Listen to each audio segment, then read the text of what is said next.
तकरीबन 10 साल का एक गरीब लड़का अपनी 6 साल की छोटी बहन के साथ एक दिन बाजार से गुजर रहा था।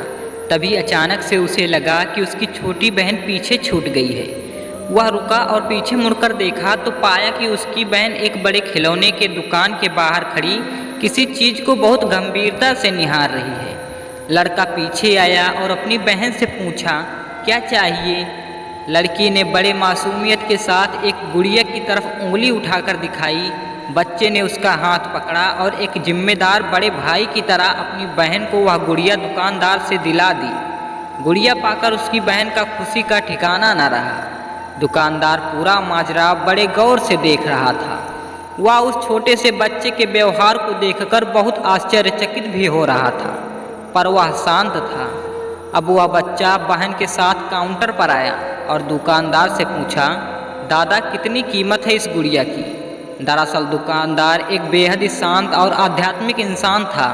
उम्र के जिस दहलीज पर वह खड़ा था उसने जीवन के कई उतार चढ़ाव देखे थे। संभवतः उन्होंने बड़े प्यार और अपनत्व के बच्चे के पीठ पर हाथ फेरते हुए कहा, बताओ बेटे, तुम क्या दे सकते हो इस खिलौने की कीमत?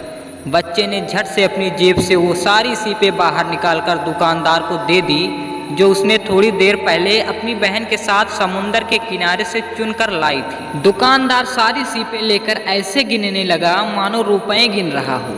सारी सीपें गिनने के बाद वो बच्चे की तरफ देखने लगा तो बच्चा बोला, दादा कुछ कम है क्या?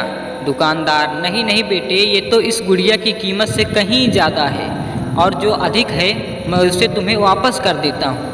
यह कहकर उसने 4 सीपें रख ली और बाकी की सीपें बच्चे को लौटा दी। बच्चा ने बड़ी खुशी से दुकानदार को शुक्रिया कहा और वो बाकी सीपें जेब में रखकर बहन को साथ लेकर वहाँ से निकल गया। पूरा माजरा उस दुकानदार का नौकर बड़े गौर से देख रहा था। उसने बड़े आश्चर्य से अपने मालिक से पूछा, मालिक, इतनी महंगी गुड़िया आपने केवल 4 मामूली सीपों के बदले में दे दी? दुकानदार ने पहले बहुत लंबी सांस ली और फिर हंसते हुए बोला, हमारे लिए केवल एक सीप है, पर उस 10 साल के बच्चे के लिए बेहद ही मूल्यवान वस्तु है।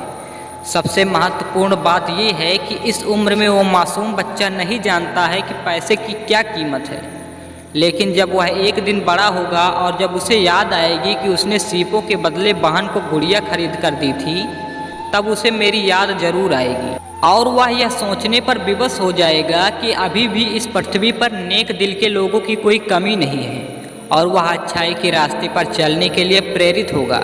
यही एक घटना जीवन भर उसके अंदर सकारात्मक दृष्टिकोण बढ़ाने में मदद करेगी और मुझे यकीन है कि वह भी एक नेक दिल इंसान बनेगा और गरीब ज़रूरतमंदों की मदद करेगा। दोस्तों, अगर हमारी वीडियो आपको ज़रा सी भी अच्छी लगी हो तो प्लीज़ वीडियो को एक लाइक करके चैनल को सब्सक्राइब कर देना और इसे ज़्यादा से ज़्यादा शेयर करना। धन्यवाद।